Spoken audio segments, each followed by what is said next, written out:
Hey, good afternoon. We're going to talk about geometric sequences, how to determine if they are geometric or not, and if they are geometric, how do I find that common ratio, that number that I multiply by to get the next term. So remember, every single time you're looking at a geometric sequence, we're multiplying by the same number each time. So number 3, for example, I'll give you that this is a geometric sequence. I'm multiplying by the same thing every single time. And how do I find the common ratio? So R is going to equal my common ratio. And how do I find that? Well, I'm going to take any number here. It doesn't matter which one I start with. Take any number, and I'll divide it by the number that came before it. So if I took negative 256, I would divide that by 64. Or I could take negative 16 and divide it by the number before that, which was positive 4. We're going to get a common ratio of negative 4. So every single time I need to get the next term, I'll multiply the last term by negative 4. Or if I look at number 4, for example, I want to find the common ratio. I could take 36 and divide that by 16, or 16 divided by 4, or 64 divided by 36. And if this were a geometric sequence, they would all be the same number. It turns out that is not a geometric sequence because I'm not multiplying by the same number every single time. So number 5 and 6, why don't you let's try 5 and 7. We'll talk about 6 together. 5 and 7, take a minute, pause the video, and see if you can find the common ratio of those two geometric sequences.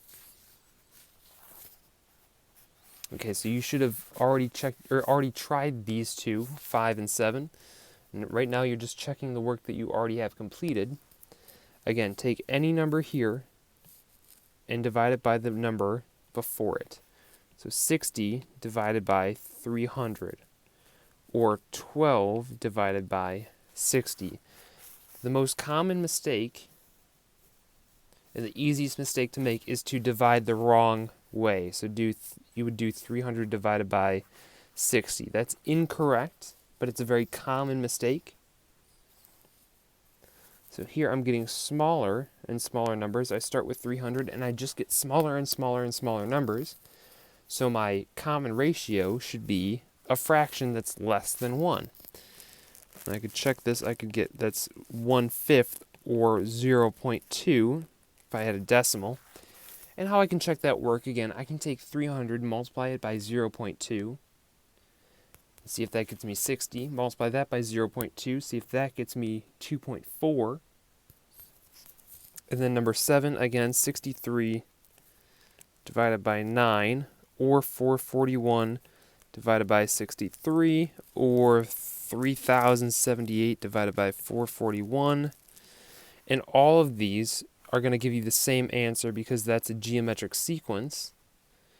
And that common ratio, so here my ratio is 0.2, or 1/5. Here my common ratio is going to be 7. And I could check that. I could say 9 times 7, is that 63? Yes, that is. 63 times 7 would get me 441, so that works. And you can keep going by multiplying by 7, that common ratio, to find the next few terms. Now number 6, I'm multiplying by the same number every single time, so let's see. Let's check if this is geometric. So if I divide 15 by the number before it, which is 15, is that going to be the same as 15 divided by 15? So if I check the last two, is that the same common ratio? And it would be, because they're both 1. So look at this. This is a very strange case of the geometric sequence. I'm multiplying by 1 every single time. So my common ratio would be 1. And here's one last question for you before we end the video. What would the common difference be if this were an arithmetic sequence? And it also is an arithmetic sequence.